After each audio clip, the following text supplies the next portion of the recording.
Hello everyone, तर मी आज तुमच्यासाठी अशा 2 टॅबलेट घेऊन आलेलो आहे. ज्यांचा उपयोग तुम्हाला जे तुमच्या शरीरात जी हीट तयार होऊन जे जे तुमच्या चेहऱ्यात जे अल्सर्स वगैरे येत आहेत, तर ते कमी करण्यासाठी त्या टॅबलेटचा यूज केला जातो. तर त्यातली पहिली टॅबलेट आहे ती आहे बिकोझिंग नावाची टॅबलेट, जी की डॉक्टर रेड्डी यांनी या कंपनीने बनवलं आहे. ब्रँडेड प्रॉडक्ट आहे. ज्यात आहे की विटॅमिन B12 वगैरे, B1, B12, B6 असे बरेचसे कॉम्पोजिशन आहेत. म्हणजे जास्त करून बी कॉम्प्लेक्स वगैरे आहेत. या टॅबलेटला बी कॉम्प्लेक्स म्हटलं जातं.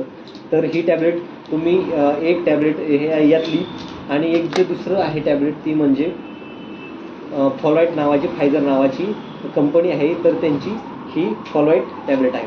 तर त्या फॉलोइट टॅबलेटमध्ये जे फॉलिक ॲसिड आहे, तर हे फॉलिक ॲसिड आणि जे व्हिटॅमिन B12 आहे, हे मिळून जे आपली तोंडामध्ये जे अल्सर्स वगैरे झालेलं आहे, तर त्यांना भरून काढण्याचं काम हे जे आहे ही टॅबलेट, ह्या 2 टॅबलेट तयार काम करतात. बिकोझिंग आणि फॉलोइट एकदा बघून घ्या. या टॅबलेट अशा दिसतात. तर यांचा यूज तुम्ही सकाळ संध्याकाळ 2 टाईम म्हणलं तरी करू शकता.